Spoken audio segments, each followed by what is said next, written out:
Hey, this is Carrie from Wrap Your Head Around Silks. This is the Expecting Ariels podcast with the Digital Podcast Network. How's it going, guys? Thank you so much for joining me. Lots of exciting things. If you're still on the fence, there are 2 spots left for our summer traincation in Miami in partnership with Acro Gravity Academy and Aerial Sailing Miami. We're going there from June 21st through the 26th, 20 hours of training in studio, and then we're going to go on excursions on the boat, taking amazing pictures off a sailboat. DM me if you are interested in those last 2 spots. Check out my website. I have my main course, comprehensive course, aerial rehab, and a free mini course if you want to just check it out. And we have the Artist Entrepreneur podcast. Noah Doc, Amanda Ritchie, and I gab every other week, and I bring on some amazing guests who do artistic businesses. All right, my friends, thank you for being here. Let's get started. Jessie, you're a friend of Lulu's. Yes. And I remember she reached out. She's like, I need to vote for somebody to be on your podcast because she's thebomb.com. I was like, I'll take it. Lou is so kind. I was like, I don't know. Like, I'm not an aerial teacher. I just, aerial just plays a very outsized role in my life. And kind of, she like talked about the theme of your podcast. And I was yes. Like, this makes a lot of sense. Yeah. Like, I'm happy to talk, but I'm not a teacher. I'm just like a regular person who, No, I have, yes. Good job, Bean. It is not for just professionals. I mean, if you think about it, I drop an episode every week except for 2 weeks in December. And if I were to do that and only do professionals, I would run out of people real quick. So it's just about women who have this in their lives. And let's talk about our lives, really, because the aerial is kind of like just the thing that we have in common. Yeah. But then the stories are just so wide and vivid and diverse. So, Jessie, if you'll introduce yourself, a little bit about where you're from, a little bit about your family, what you do during the day, and then I'll just jump in. We'll get into the nitty gritty. My name's Jessie, and I live in Orange County, California with my husband and my 5-year-old daughter, soon to be 6. I actually work in the video game industry as a brand management director, and funny enough, it's not something that I ever intended to really fall into, but here I am like 20 plus years later, and this is what I do now. Specifically around aerial, that is like my primary workout, and it's the thing that I've come back to for many, many years at this point. I can't believe it. I often get asked like, how long have you been doing this? And it's like, well over 10 years. I've lost count. I started on pole like way back when, and I've really touched like so many different apparatuses at this point that it's kind of cool because I feel like I can travel or go anywhere and find some kind of studio, and it's pretty likely that it's something I can at least, functionally do and find a workout. And I think that's where what I've really loved about it. I love the camaraderie. I love the women and the friendships that I've built like in these places. And most recently, I feel like I've like felt a lot of, like as a mom, you just have a lot of things on your mind all the time. And I feel like aerial is one of those things that when I'm hanging upside down, it's like the only time my brain is completely quiet. And it's so nice because it's actually a break, even though I'm working out. Yeah, I mean, I would say without the effort, I would climb up there and immediately I'm not thinking about anything else. And this is one of my favorite things about it because I don't know if it's my my nervous system like saying like you cannot think about anything else because you will go down. You have to know where it's like I have 8 arms and 10 legs or something. And it's like, you just have to know where, like the body awareness and the mental load of like, just thinking of like not dying and falling off 100%. Yes. And what happens after you've been in your practice for 10 plus years is you end up just reaching out towards those other apparatuses. Like I think maybe 4 years into my practice, I'm like, okay, maybe I can touch a lyra now. Yeah. Now that I figured out silks a little bit. And then you keep on just growing that, which is awesome. Where do you train right now in Orange County? Yeah, so I am training at Smoke and Mirrors. So they are primarily a pole studio, but hilariously enough, I realize I actually do no pole classes at the moment. I'm just having a little like polecation at the moment. But I I only love do that you called aerial. it that.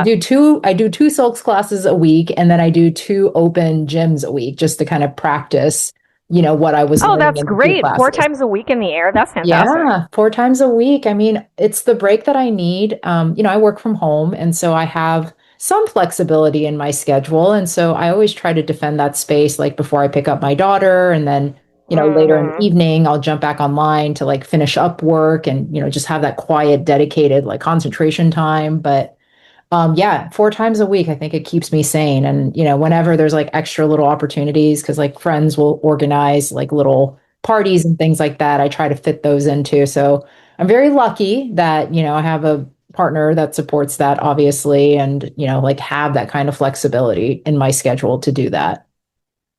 Okay, so when you first started aerial, did you have anything in your, like, what did you do before that? Did you ever do any rock climbing? Did you Nothing, do any gymnastics? Anything? nothing. Dance? Aerial is literally the only workout I have ever stuck with. And it's I don't know why. I can't explain like, what it is about it. I think I've always despised workouts where I like feel very winded and, like I hate running. I'm not a like I just don't do any of those things. I like classes, but even group classes, I'm like, I don't know, like to what end? Like getting on a bike or doing a circuit, like it just never really appealed to me. And then I found like pole and aerial, and I'm like, okay, I'm not a dancer. I wasn't a gymnast. I wasn't any of the like things you would think would like be kind of a feeder into this world. I just really liked it. Like I liked it was slow, and I remember one of my like formative memories in with aerial was really around the first time I was like looking at a pull-up bar at a friend's house, and I'm like, I can't do pull-ups. I've never been able to do pull-ups. And I think at that time I'd been doing pole like very regularly for about 6 months. And I jump up and I pull, and all of a sudden, like my head was above the bar. And I'm like, what the heck? Like, and that was sort of an aha moment for me because I was like, oh my goodness, I've become so much stronger without even realizing that I've become that much stronger. Um, and that's what I love about it is that I continue to surprise myself and the strength. And even when I gave birth, I truly, like when I was pregnant, I give so much credit to like what Ariel had given me because A, I was pretty happy as a clam for about a good 7 to 8 months of my pregnancy. I was very lucky. Like I didn't have a lot of the aches and pains that a lot of my friends talked about. They're like, oh, my back hurts or this hurts. I could still invert and go upside down, like basically up through 7 months. But unfortunately, this was during COVID time, so I had to buy like a pull-up bar and put it in my backyard to just like invert and let myself, just hang for a bit. But I really attribute a lot of that to my experience with Ariel, like just having that really strong core really kind of helped carry me through a lot of that early pregnancy. Not I understand everybody has very, very different experiences like with pregnancy and all that, but I personally feel like that was what helped me. And, labor wasn't too bad either for me. I mean, it's painful, obviously, but like the pushing part, they're like, oh, and use your lower abs. I'm like, I know where those are. It's just, I don't know. There was an awareness in my body that like, I don't think I would have had if I had not been in that sort of shape at that point in my life. So you had been doing aerial for how long before you got pregnant, or did you plan a pregnancy? I wouldn't say really super planned, but I mean planned enough, like I was like, you have to get off birth control, like that sort of thing. So Yes, yes, that's yes, the yes. planning that you're doing here. But I had been doing aerial for gosh, over 10 years at that point for sure. So like I said, Oh, okay, and you I've have a been doing it. 5-year-old. Yeah. So Oh, I yeah, so mean, you've been in it for like 15, 16 years oh by yeah, I now. think so. I'm not calculating it correctly because I was doing it or it had to be the early 2000s, if not like 2010s or something like that. So It's been a long time. It's been Okay. a journey. And like I said, I've like, pulled and then a lot of cross training across different apparatuses because I used to live in LA and I used to attend a Believe fitness studio up there, which is in Marina. Um, and they were a great cross training kind of gym. There was Lyra, there was Silks, there was hammock, there was pole. Like, so I did a bit of everything because I used to live in Long Beach and I always, like, before I had children, I always wanted to wait out traffic and my work was up there. And so it's a great Ah. excuse to spend 2 hours every evening at the studio just for funsies. Okay, so wait, before you had children, meaning, do you have one? I just have the one. Yeah, sorry. Okay, you have the one.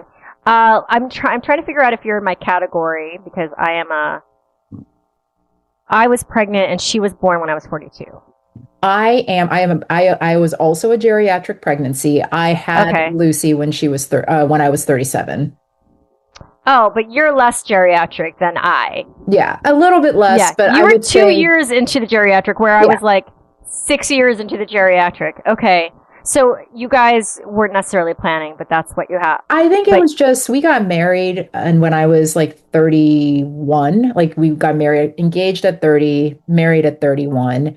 And then we did our thing for like 4 years. Like I think we were just trying to get our feet under us. Like we were like, hey, we want these things. And I just didn't feel like this urgent need to have children like right after we got married, even though we got married like a little bit later than I personally would have preferred, but that's me. oh, were you Uh, guys together for a long time already? we were together for 4 years before we got married, and I'm like, that's three Okay. years too many. Oh my God! But meaning you found your person in your 20s. Yeah, I I did. found my Yeah, person at like 40 years old. So yeah. So it I changes things mean, quite a bit. exactly, and I'm grateful for that. And so we had time. We had some time together, and then we were like, okay, if this happens, it happens. If it doesn't, it doesn't. And we know the choices that we've made, and it was, we were trying to approach it with this like very like open-minded mindset and not put too much pressure on it. I mean, we were very Okay. lucky that everything worked out in the way that it did. It was we didn't have to go through any IVF or anything like that. But um, again, it was so interesting. Like once I opened that door, I realized like I don't know if I could actually close it. Like it's like all of a sudden this became the thing that I like really wanted. And it's hard not to obsess about it. Like Are you after, talking about yeah, having a kid? yeah, I'm talking about having a kid. So by the time you were pregnant, you were like psyched, Yeah. super excited. Yep, I yep, mean, yep. I was nervous and I had already had Yes. one miscarriage. And so it was one of Ah. those like, you're of course happy, but then you know too much. After you have that one miscarriage, it's like you can't get it out of your Ah. head and you're Oh, worried. I'm sure. How far along were you when you I had the wasn't very miscarriage? far along. I think I was about 8 weeks in with the first pregnancy. Okay, But but you knew. but we knew. That's the Yeah. whole thing. Yeah. But it's just knowing the signs and you're just like watching, and just like very tuned Yes. in to like what's happening. And, like I said, when I first got pregnant with Lucy, my daughter, there was still some of the like early, like kind of, ooh, is it, like what's happening here? A little bit of spotting, like, should I be concerned? Um, but it all worked out. It was fine. It was just, nature taking its course. But again, you're just paranoid after Yeah. the first time it happens. Oh my God. That I never went through that. I would have been so anxious. Oh my God. Yeah. I think it also just helped me solidify, like, I guess I do want to be a parent more than I thought I did, because I was so much more Mm-hmm. casual about it initially. I was like, yeah, like, we won't be, I mean, it's hard to argue like what the counterfactual would have been. Like, would I have ended up pursuing IVF? I have no idea. Like it's like I never had to come to that choice, but you go in like not knowing all these things about yourself and like the process really does change you. And Yeah, it's really illuminating yeah, what you it's when you like, find out. oh, So between the miscarriage and your, pregnancy with Lucy, how long in between? yeah. It was literally, so I had my miscarriage. I remember this because it was July 4th. I had my miscarriage right around July 4th, and then a year later, Lucy was born right after July 4th. So so a couple months. it was a couple months. Yeah. I mean, it's like Okay. to give your body time to heal and recover, but then it's like, okay, like now you're out of the Yeah. woods, whatever the woods Yeah. are, because yeah, out of those woods, and then you're back on it. And yeah, it was like a year to a year. I remember just thinking about, like how crazy it was. Like I could have never imagined that like a year later I was living in Orange County. We had moved, bought a house, like so much happened in like the course of that year. And then Yes. COVID happened, which was the other crazy thing. Oh yeah. Oh my God. That whole blip. Yeah. Like the blip in I feel Marvel's like I Endgame. lose track of like which year it actually started. Like that's how fuzzy it all is to me. Well, my kid was born 6 months before the pandemic, exactly, because she was born October and then Yeah. March of 2000 and 2000. Well, and I can imagine how 2020. terrifying that is just from like those early days were insane, like just. Oh, like we were alcoholing down like packages on our stoop, like it was crazy. For me, it was more the isolation. Yeah. Because I was already suffering from postpartum anxiety. I was too. PPD. I got a really bad case of it. It was bonkers. And I have a lot of sympathy for that because I definitely learned a thing or two. I always had a baseline of sort of health anxiety. And mine manifested as like an obsession with sleep. Like I couldn't sleep, meaning I could just, how like babies sleep really loud. And when she would like make any kind of noise, I would just instantly like pop awake and I just could not sleep. And I was just really stressed out that she was going to be a terrible sleeper. And that in turn, when I get anxious, I stop eating, which is not intentional. It's just like a thing that happens to me. Jessie, are we like in another world sisters? Because very you were possible. Explaining me right now. Very possible. It was crazy. Postpartum was crazy. Okay, let's go back. Yeah. I want to know about this pregnancy into the postpartum. So you guys get pregnant. Were you already trying by that point? Yes. After your miscarriage, you were like, were you? How deep were you trying? Like how? Like were you taking your temperatures every day? Like what I had the sticks. I had the sticks. Okay. I had the ovulation sticks. So I kind of like knew my timing, lots of tracking and all that. I was already taking the prenatals, but everybody's taking the prenatals, in advance. Yes. Like you're supposed to like build up the supply. I was just, mostly though, it was just the sticks for me. Like I was like, just making sure I understood. I didn't do like the body temperature or anything like that. Okay. So, but it only took you a couple months. Yeah. Again, like I said, very lucky, like it was one of those, like the doctor's like, there doesn't really seem to be anything like, there's like nothing that's obviously you just got to hit the bullseye with the, you just have to, that was probably, like, the miscarriage probably happened for a good reason. It probably just wasn't viable at all. Like it's not anything like physically wrong with you or, like that sort of thing. But, so we were lucky in that sense is that it was actually a very straightforward process. Now that I look back on it, didn't feel that way in the moment. No, I'm sure it didn't. Yeah. Okay. So you're pregnant. Think back. What was that first trimester like? Did you have an easy one? I actually did have a pretty easy first trimester. I was very lucky again. So people talk about morning sickness. I didn't have morning sickness. The only time I ever felt nauseous was if I didn't eat. I had to eat very like regularly and I did take a lot of naps. I was very tired. But really the only times I felt remotely queasy was if I didn't eat. So I just had to be very diligent about always like snacking or like, making sure I ate my meals, making sure I stay hydrated, all the things. And then second trimester, out of the woods, like you're much better, feeling more energetic. I tried to keep moving throughout most of it. I was doing a lot of virtual classes, like just trying to stay on top of it because you were pregnant in the pandemic, but like right in the middle? Right in the middle. So we literally, March of 2020 was when everything kind of shut down. I remember going to the grocery store that last day before it was like wild. It was, just apocalypse. Apocalyptic, no toilet paper. It really was apocalyptic. I think I like grabbed like napkins. Like I was like, I don't know when we're going to get toilet paper, so I'm just going to grab them napkins. Couldn't find like hydrogen peroxide. Like we were going deep into the like wells of like weird antiseptics at that point. Just, I was like, I don't know, I guess I'm supposed to buy these things. So pandemic happened and we actually closed on our house here right around May. We actually had to sign all of our papers outside in our old house's backyard, like with the guy, like outside with like Yeah, the pens notary and with a mask masks and on. yeah, like it was crazy. And I moved while I was 5 months pregnant. So we were moving and the movers, everybody's masked up. We're all like, it's May and it was just a really kind of crazy time. I can't believe we did everything that we did in that time period, but we made it work. Like a lot of the things that we needed to tap into were considered essential services. So at least they were Okay. still accessible to us.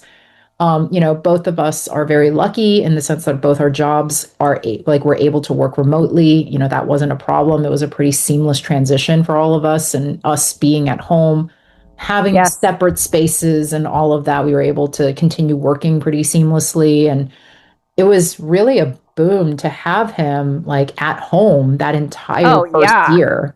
Like he was also stuck at home with me and I didn't it was very isolating, like you said. Like I, Yeah, I it was. felt that, but also I don't think I would have traded that particular experience for the anything else really, just Like a because normal, a everybody normal had to be at one. Yeah. home and I didn't have the typical FOMO that I think could be very isolating for people. Yeah. And also, you weren't training Ariel because she couldn't. I couldn't. Yeah, that part did make me sad. I was out of Ariel for about a year and a half. So I hadn't actually Mm. found my home studio at Smoke and Mirrors now until about a year and a half after we moved here. And I remember the first couple classes back, everybody was masking, like we were all distancing as best we could. Like it was pretty crazy, like just thinking back on those times. Oh man, can I tell you, we were open because we're so lucky because we only closed for 3 months in Yeah. LA. I was at Womack and Bowman. Oh, yeah. And yeah. And so we had a big roller garage door that we would keep Yeah. open the whole time so we could be indoor, outdoor, slash. But the summer, we were doing class in the summer. And I think I'm in Texas now. I'm in San Antonio. Uh-huh. I think it's hot here, but it's like really You're hot in there. the It's just valley because Terry's we're in the studio. Yeah, valley. you're in the valley. You're in deep valley. Yeah, like even Believe had the big garage doors as well. But we Yeah. used to be in El Segundo, and then Dana moved to Marina Del Rey, and it was still like It was freaking hot. yeah, it was hot. It was hot. You're like doing Ariel in 100-degree Yeah. dry heat. Well, do you remember basically. like when you're practicing for like the fall show, you're inevitably practicing in like August and Yeah. September, and Yeah. like that's Yeah. like the worst time in LA to be doing aerial. I mean, you guys, everybody says LA has perfect weather. It's just that it's not humid. It's Yeah. hot during It's summer. If you're in the very, valley, very it's hot. hot. Yeah, And I always lived in the valley. yeah, that's rough. Yeah, Yes, being with you. yeah, So also one of the things I think back to, we were masked, yep, and really think about it, we probably wouldn't have hurt each other because we're so far on the points. yeah. Like it's Well, just you when you're guys had down tall on the ground. ceilings there. Yeah, you're like in the air, so it's kind of like the best type of social distancing if you're Yeah. going to exercise.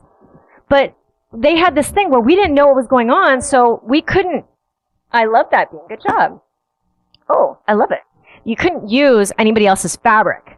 So we had pulley points, and as the teacher, every single time somebody would go up, I had to change the fabric to their fabric. Oh my gosh. Everybody brought in their own fabric that they had to purchase. Yep. And I would put it up, we would undaisy chain it, and every single time somebody practiced on that point. So the whole class, I'm just like, Up and down, up and down. Yeah. That's up and crazy. down. And then when I'm demoing through a mask. I'm trying to like talk as loud as possible. And I remember saying to myself, like, oh my God, I can't even imagine a time when we're not in masks and I'm not changing fabrics. And that seems like a whole different life ago. This is why that is the one benefit of pole is that you can just wipe down a pole with alcohol and call it a day. And it's so much easier. I never had to deal with that. Well, you could also have a pole in your house.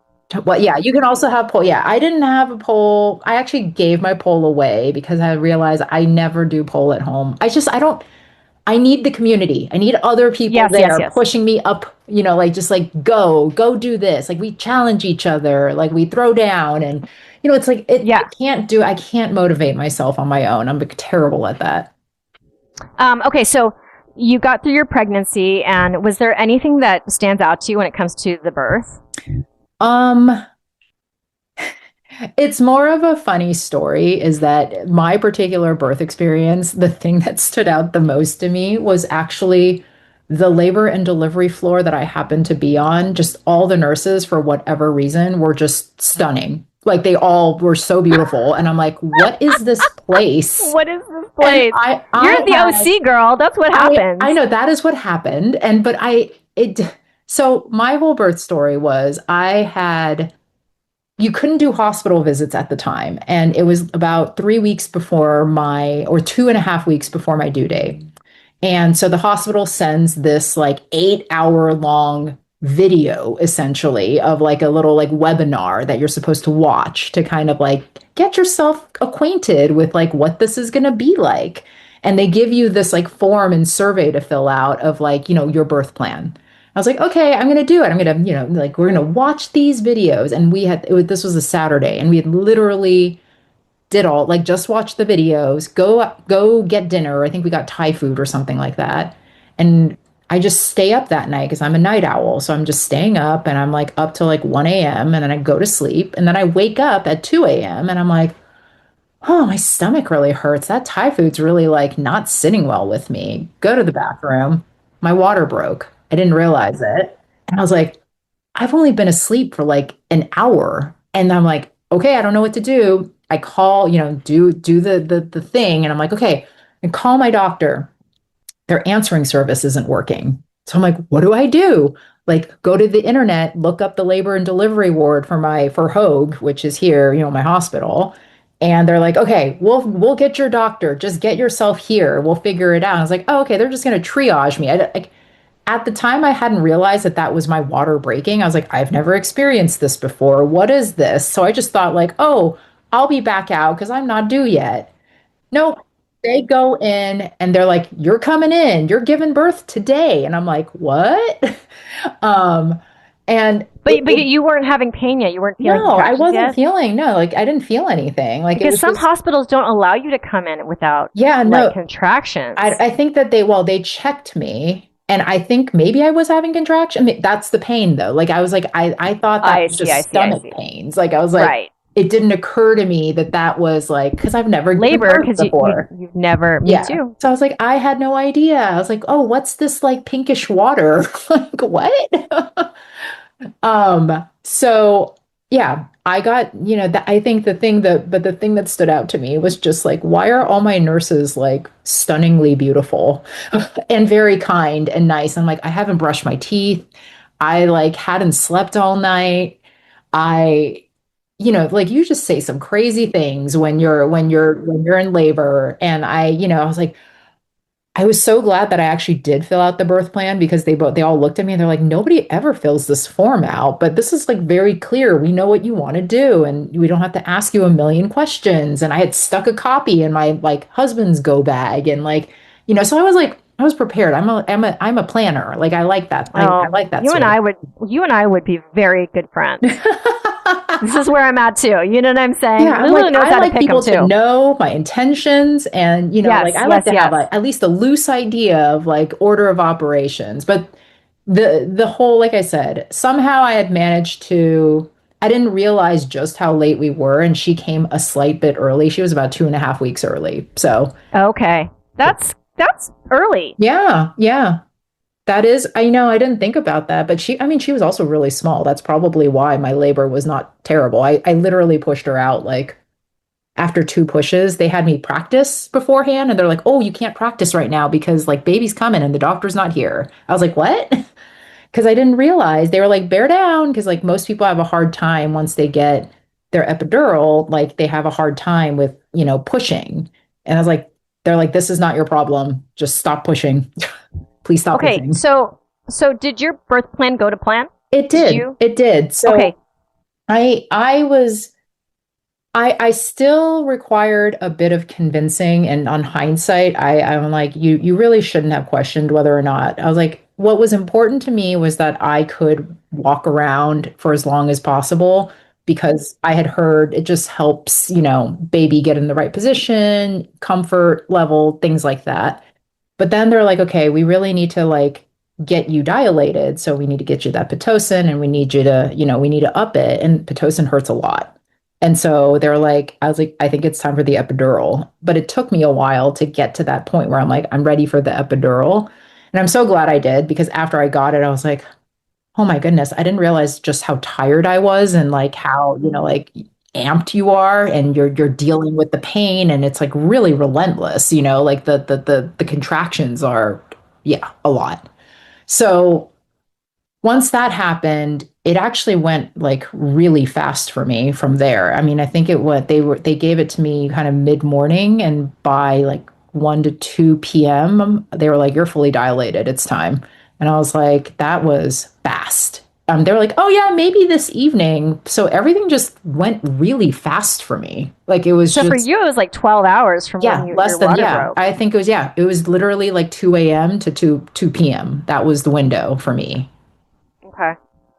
Okay. And then let's talk about this postpartum anxiety. Yeah. I experienced the same. Did you know it was happening when it was happening? Or were you just like kind of So not understanding? I didn't realize how bad it got. I think I knew it was happening and I knew that there was something not quite right, but it took me about 3 months before I really had to like say like I need more help than just talking to someone. So I actually ended up, getting medication, like just the very low level of sertraline, which is basically Zoloft. But it took me a while because I was also dealing with my daughter Lucy when she was first born, the whole like breastfeeding thing. Breastfeeding was really rough for me. Um, she wasn't a great latcher, and then she started at first what I thought was reflux, but ended up being that she had a sensitivity to dairy and soy, which was devastating to me because I love to eat. And I just had to cut all of that out in order to.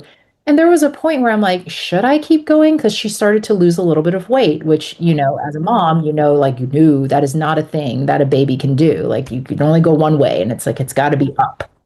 And at 3 months, she was starting to lose a bit of weight from the reflux. And so that was like really stressing me out. Like I was just a wreck on all fronts. I wasn't sleeping well, even though I can look back on it and say she was sleeping fine. Like she was not a bad sleeper for a little baby, but I couldn't sleep because she was, moving and making little baby noises at night. And I would basically lay down and be like, okay, it's time to fall asleep. It's time to fall asleep. But then I would hear a noise and I'd already be stressing about when she's going to wake up next. And so I couldn't settle myself. And for me, there was a day that I remember very clearly where I woke up and I was just like, I don't think I can make it through today. Not like from I want to hurt myself perspective, but like I don't want to get out of bed. I want to be left alone and I just want to sleep. I just want to sleep like all day long.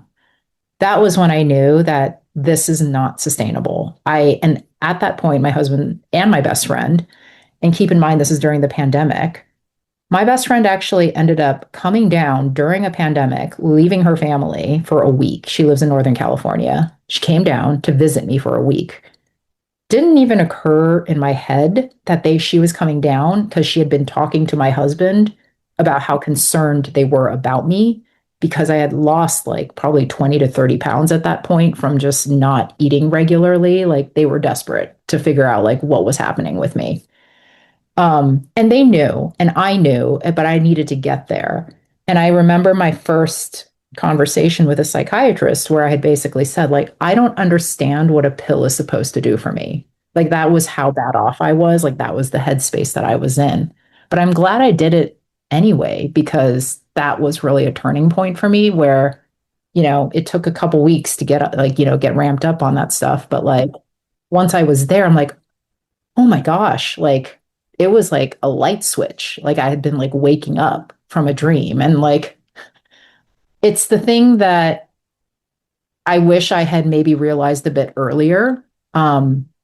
I would certainly know that now, and I can see now like what the signs were, but I had never dealt with it at this level of severity. And so it was not obvious to me, and it took me a while to figure that out.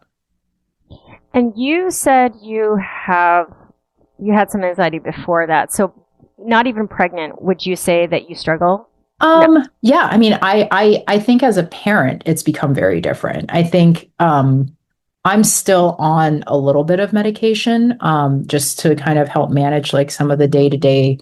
It really, for me, is just like a worry that I'm not going to be around, like for me, it's like being a slightly older mom. I'm like constantly like, am I going to be around for XYZ? And like, is it reasonable? Not really. I'm in like, relatively good health. But it's just the things you worry about. Like you're just carrying more of a mental load, like with another life in your hands, like, I don't know, like there's something, that added pressure of like, I want to experience everything. I want to protect her from, the sadness that would come from losing a parent. Like it's crazy. It's not like like, why am I thinking about this? But that's the nature of being a parent, is like, you want to protect your kid at all costs. And yet the world feels very overwhelming and like hard. This audience knows very well that I experience not only postpartum anxiety, but anxiety my whole life. I was a very weepy child, and that was not the only symptom, but like I would just tell her, she asked me, everybody to know that I had a bowl cut when I was a kid, and she wants to know why her grandmother would do that to me. I mean, that's a good question. Bad. That's a good question. Yes. So I was on sertraline, right? Yeah, sertraline. Before I was ever pregnant, and you get to the point where you think that you are fine. Yeah. And you don't need it. And I thought maybe I didn't need it. Oh, yeah. So then I became pregnant, and I had that hormone, all that pregnancy hormone, and I really believe that it was just a blip and I don't need it anymore. And then the baby came out. And oh my God, did my brain dive. And one of the biggest things for me, there's maybe 10 things, right? But like one of them was that she's always sleeping next to me. And number one, I could never sleep when she wasn't sleeping. And she doesn't sleep well.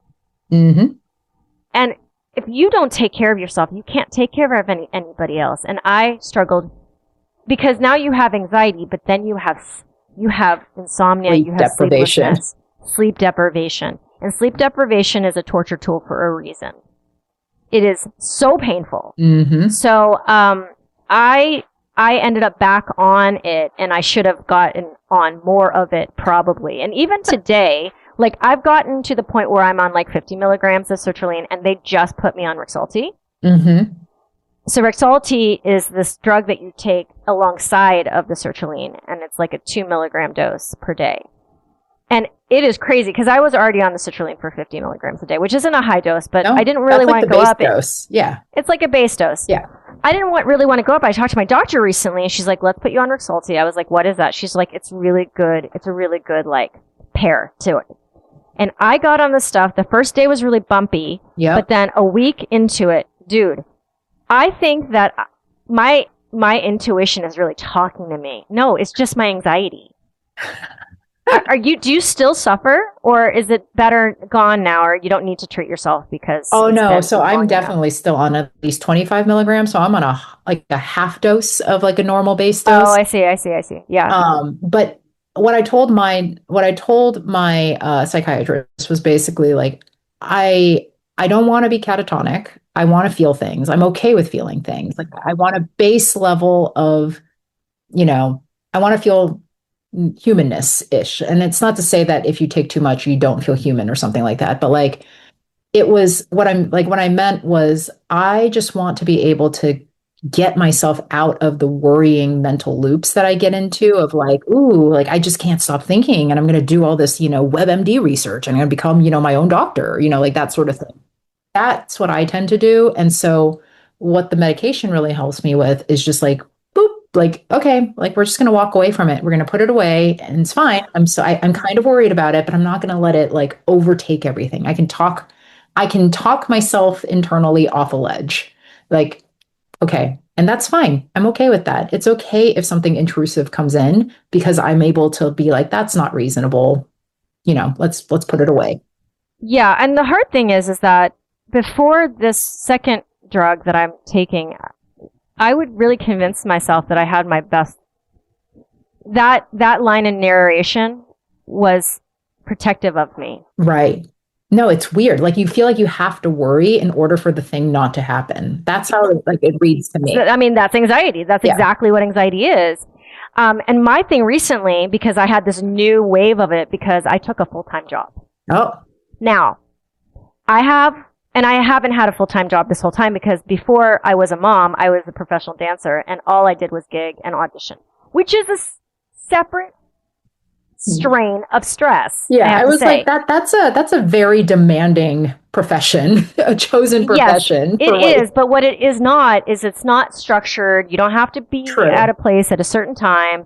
And so when my daughter started kindergarten, we had been under financial stress for a while because like pandemic happened, my dance career ended, my aerial career was still going, but then once she came, I wasn't working that much, but we didn't have enough money. Like we were doing half and half still. And I'm like, this is not sustainable. Yep. So recently, which is great that I found this job that works for me. I'm a Pilates trainer at Lifetime Gyms here in San Antonio. Yeah, no, we have Lifetimes out here. They're fancy. So, yeah. They're fancy. They're bougie. Yeah. So, but I already work 15 hours-ish a week at the aerial studio. Yeah. And then I'm a mom. Yep. So to take a full-time job on top of that, it sent my anxiety through the roof, and it was constantly, am I getting because it's not like I get to come home. Parents, we understand. Yeah. You don't come home and you rest and recuperate for the next day of work. Oh, no, there's more work. There's always more work. Like my laundry never gets done. Her laundry happens every week. I'm like, how is this like, she's the cleanest, like her room is relatively organized for, what it is, or at least her clothes are. Her other drawers I can't look at. But yes, I understand. Yeah. So, I get home, I turn over both of our lunches. Yep. I make sure she wants me for dinner. She wants me for bedtime. She wants me for shower time. And then I get in the bed and I'm like, if I don't sleep these 7.5 hours, I'm screwed. Yeah. And I would just have this whole loop where I couldn't stop worrying about what I had to do. I just wanted to do it. I didn't want to have to worry about doing it. I think for women like us, like at least for me, I've noticed that when I don't have command of my schedule and my own time, where I feel like my time isn't mine, I start to like really spiral and go out of control in a lot of bad ways. Like I'll stay up too late, even though I absolutely know I should be like sleeping, resting, doing other things. But it's like this like pushback against like, well, this is your working time. And like everything else demands your time. And so when you get any free time, you're like, nope, this is mine. And I'm going to just like do the stupidest possible thing. And just scroll or just stay up and like have a glass of wine and watch a movie when I know that if I don't go to sleep, you know what I'm saying? I'm going to be really tired tomorrow. But my loop would be just like, it's like, it like took over. Yeah. It like freaking took over. So the Rexulti has really helped. It has really helped for me. So I'm really loving this new addition. This complementary pairing. This complementary pairing. This pairing, as you call it. The terroir is real good. Yeah, but the new thing, listeners, if you keep up with my life, I just had a blood test and my cholesterol is a little high, and so is my A1C. Great. Oh boy. Yeah. This is one more thing. So my partner's already on this diet with very low carb, low sugar, high protein, lots of veggies. Oh, we've been going through that too. That's been our last 2 years as well. Wait, for that same reason? Yeah. So it's my husband, he ended up he had a blood test basically that like showed like he was pre-diabetic, like almost on the border of getting in there. And he's what that number is? What I number don't you had? remember what that number was, but it's whatever he was like one below Yes, like a the point pre-diabetic one below. range. Yes. Yeah. And so he was like, I'm not having that. And then for me, I didn't have anything specific, like from a blood work perspective, but I personally just didn't love that all of my jeans were deeply uncomfortable. I call them my hard pants. All my hard pants were just That's like, hilarious. I've never heard that in my you've life. never heard hard pants? Like we have like Oh soft my pants and God, hard that's pants. amazing. Yeah. So there's hard pants. Well, yeah, soft pants, but Yeah. I didn't know the term hard pants. Oh yeah, I'm hard use pants, all jeans, like anything restrictive, hard pants. Like that was like post-pandemic phrase that me and my coworkers like introduced.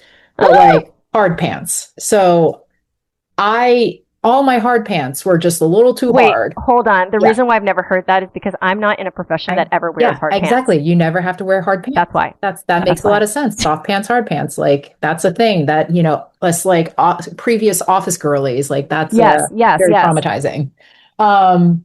So I just didn't like the way my clothes felt anymore. And, I like clothes a lot too. Like I like buying clothes. I enjoy fashion. I don't consider myself like high fashion or anything, but like, yeah, but you enjoy it. I like clothes. Like I like buying clothes. I like wearing clothes. And so I was like, well, he's already doing it. I might as well try. And it actually worked. It was crazy. Like all I really needed to do, and going back to the whole, like, circling around, I really think that because I was already very strong at aerial and had the like muscle base for it, I didn't change anything about the way I worked out. I literally just changed the way I ate. You just realize, like, as you age, you just can't eat the same way you used to. You can't eat thoughtlessly. Yeah, I'm having that hard realization right now. The thing is, though, I really love food. And so I'm pretty good at cooking. I wouldn't say like very good, but I know how to make things taste good. And I have developed a wide enough range of a palate that I can appreciate a lot of different foods and, not ever feel like I'm lacking something. Like, like flavor, I know how to add it. Like I can make vegetables taste good. I know how to, cook things in different ways so that I don't need to add as much oil or fat or whatever it is. But I never feel like I'm not starving myself. I'm not hungry. I eat, I just have to eat a lot more mindfully, which is very different than how I used to eat. I love this. And I think this is a good place to end here because my bean is getting, Mommy, when are you done? I understand. But this has been so great. I feel like if I visit Orange County ever, I'm going to ring you up and hopefully hang out with you. Please come by. I mean, yeah, I would love, I've been scoping your social media. So like, kudos. And also like, I know a lot of my old teachers came from Terry's studio. So that's impressive if you taught there. Oh, are you talking about Womack and Bowman? Yeah, I was there for 9 years before I left for San Antonio. It's nice out there. I mean, Texas is where everybody's going. Oh, I'll just tell you this. We bought a 3,000 square foot house, which was not too much of a fixer. Yeah. For $290,000. Oh, stop it. Don't even talk to me. I don't want to hang it up right now. I mean, and we're like in a normal neighborhood. We're not in a bougie neighborhood. There's nothing crazy around us. And it's like, we still have a lot of work to do, but very affordable. Even more than where I am from is Ohio, which is not as much. My aunt and my cousins, they all moved out there to Austin, though. Although that's a lot. I know that Austin's a little crazier, but yeah. Austin got expensive. It did. San Antonio has not yet, but we're in the market. So if it wants to get expensive, we'll be sitting on our property. That's always a good thing. That's always a nice little nest egg there. That's good. Are you ready to say goodbye, Bean? It was so nice to meet you. Thank you for letting me spend time with your mama. Oh my God, she reluctantly lets people spend time with me. Jessie, this was a pleasure. I thank you so much. Of course. Thank you. And thank you for being so flexible. I know it's been a bit of a journey for us. All right, my friends, thank you so much for tuning in. If you would do me a favor and smash that 5 stars and leave me a review, it means the world and it helps other people find this podcast more organically. I really appreciate you. If you'd like to be on this podcast, I want you on this podcast. I want to tell the most diverse stories I possibly can of all the women across the world who are in an aerial practice and also practicing being mothers and trying our best. So if you are interested, please DM me. It doesn't matter where in the world you are. We can do this via Zoom. All right, my friends, we are with Digital Podcasts, and thank you for being here. This is the Expecting Aerialist. Open